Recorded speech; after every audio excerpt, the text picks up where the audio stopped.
Folks, it's time for some good old German engineering. What are we looking at here? It is a website that has a nice navigation with a big logo on the left because every client wants a big logo. So this logo is so big that it actually breaks out of the nav bar to the bottom. Then we have a menu in the middle and it's vertically aligned, centered to the viewport.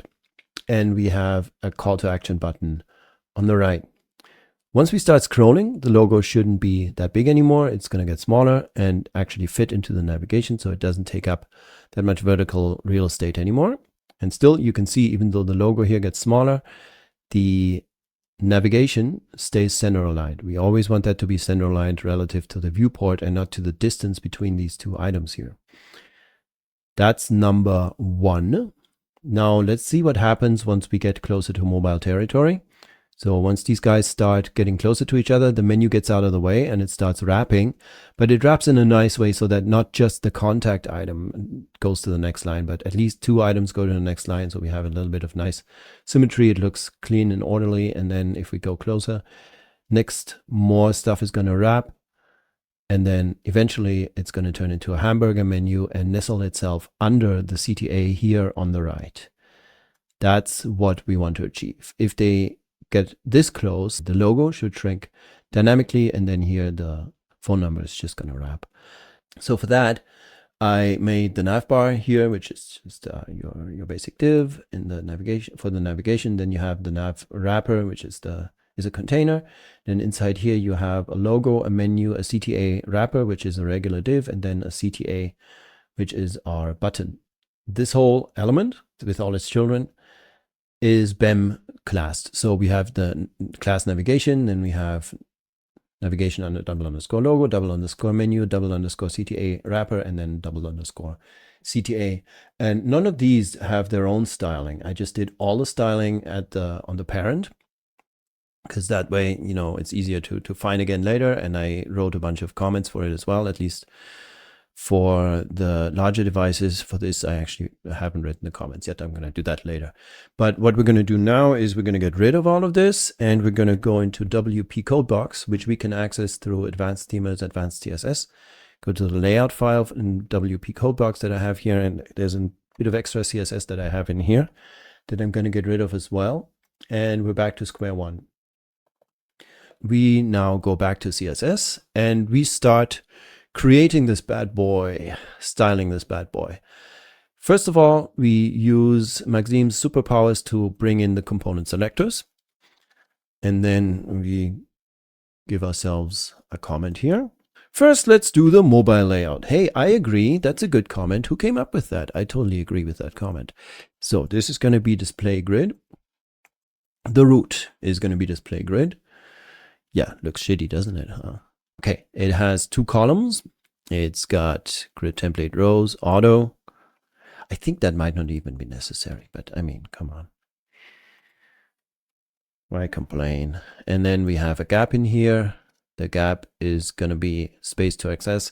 So this build is actually based on a build that I did like 2 years ago, something like that, before I started using ACSS. So this is using Advanced Themer and a bunch of variables that I wrote for myself. So that's where the space to access variable is coming from. So we have rows auto. Yeah, no, let's leave them here. I think I had a reason for putting that there when I first made this. What do we do with the logo? First of all, we want the logo to be inline size 100%. So it should be, you know, full width. Except if it becomes larger than 15 rem width, then we have a max size of 15 rem. But as soon as these guys start bumping into it, then it shrinks and it, you know, it listens to this 100% rule. And then we want to have block size. Where am I? There, block size auto. And we also wanted to span these two rows. So we go grid row, row 1/3. There we go. It's getting there. It's getting there. Nice. Now we look at what we do with the menu. it should be on the mobile layout, it should be order 1 because we want it to be at the end here, right? Below this button. So we go order. It should align itself to flex start, and it should justify itself to flex end. Justify self flex end. So why is it flex start and flex?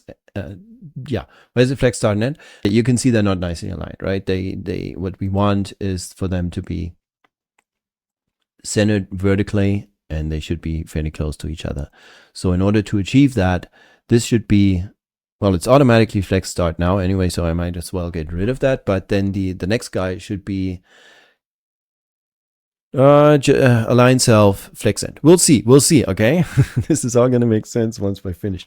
Justify self.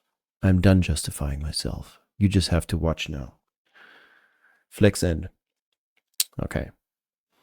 And align self flex start is a given because that's what it naturally does. Then for the CTA wrapper, we go align self flex end. Ooh, look at that. Goodbye.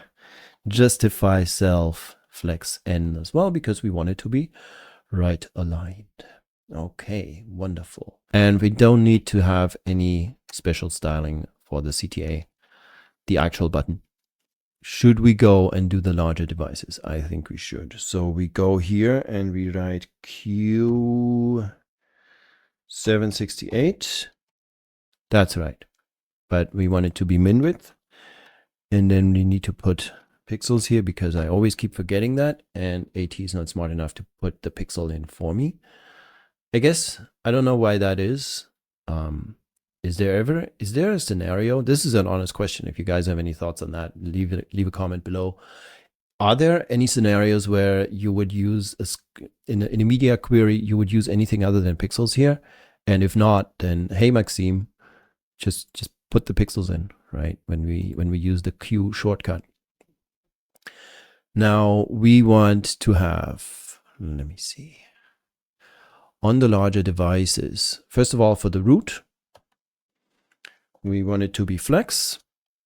We want the flex direction to be row and content is to be justified space between. Now that should be fairly self-evident. Why that is?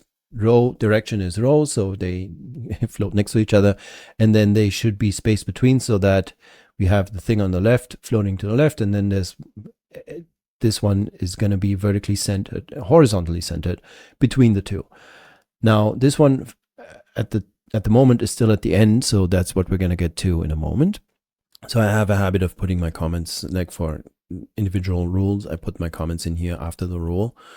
I don't know if that's best practice. I don't know if I'm violating some rule here, but it works for me because it immediately shows me, okay, here I'm doing the horizontal layout and I want the menu to be centered. And it will be. Root underscore menu, double underscore menu. So this is what we're going to do to the menu. First of all, we reset the order. So now it's order 0.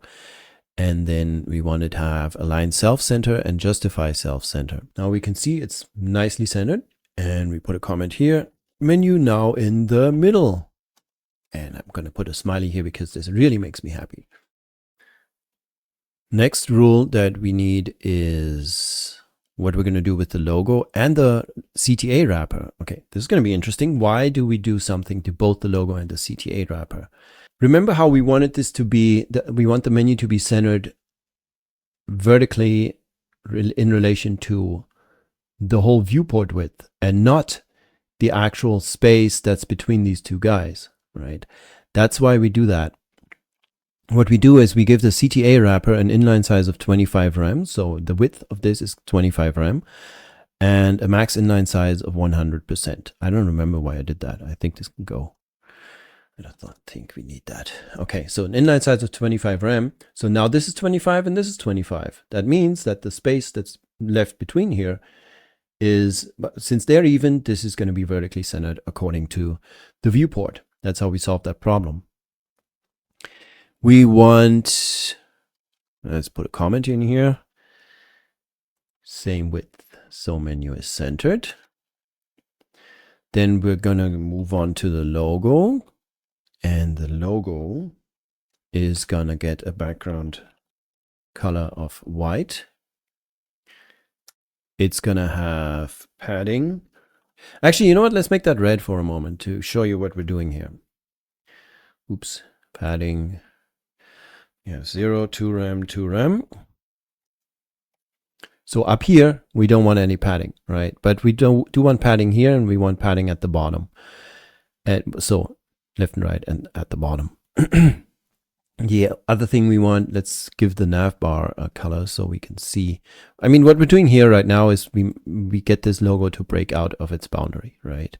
Just a very simple thing, margin bottom -4 rem, and that way it breaks out at the bottom, right? And we want now we want this to wrap nicely when they clash into each other. And that's crash, clash, crash. Right. So I just looked up at what point they're going to start crashing, and it's around 1200-ish pixels, 1190. So I just picked 1200 as a breakpoint, and we just put a new media query in here, Q1200, and this time we write pixel in here, meter screen, max width is 1200 pixels. And we want in the menu, _menu, we want the unordered list to be display. It's already display flex. So what we want to have happen is flex wrap. Hang on, let me show you this. There, now it's starting to kind of become uncomfortable, right? So we want it to be, where are we? Flex wrap first of all.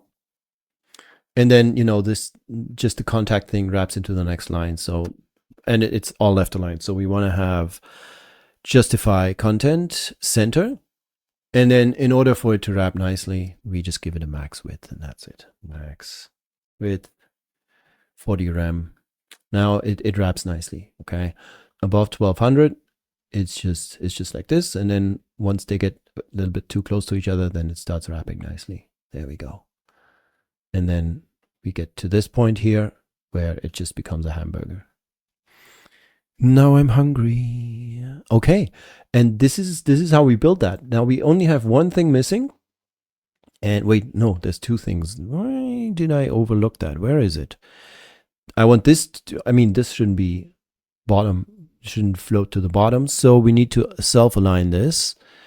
Let me take a look where I put this. Found it. So it turns out I actually skipped over a bunch of CSS that I wrote. So there's a whole rule here for the CTA wrapper. And it says, I want you to be display flex and align self center, which makes sense. It's just now the whole wrapper is aligned to the center vertically. And justify content, we want the button actually to be at the end, right? So if we do it before or after, the button is left aligned and the whole thing is at the bottom. And then if we put it back, this is good. Now let's make this not red. We're going to unred this. And we're going to go here and take away the stupid background color. Who wants that background color? Whoever asked for that? And we've got almost everything we want. There, right? But the only thing that we don't have at this point is once we start scrolling, this should shrink.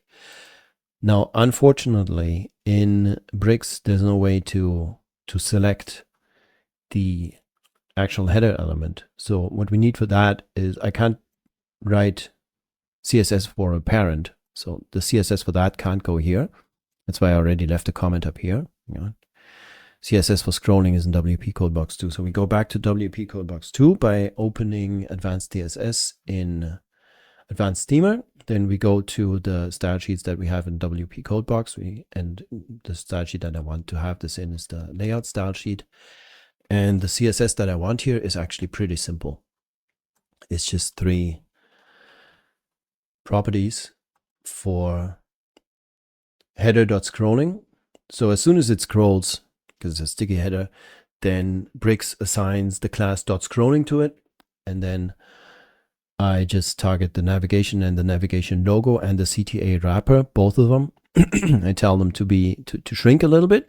The max-inline-size is now 14 rem, and I give it margin and padding of 0 because I use margin and padding to position it this way, right? Like a negative margin down here, and then the padding to give it a little bit of white space around. and we no longer need that. And here we go, right? Now I could put a transition on that, which I think would make sense, would be a little bit smoother. So here's our transition, and I put a bunch of comments in here now, and I fixed the inline size for the menu on mobile devices, and we are golden. Let's save this. Let's take one last look at it. Scroll up. Oh, wait, hang on. What did I just break? I broke something. Let's take a look.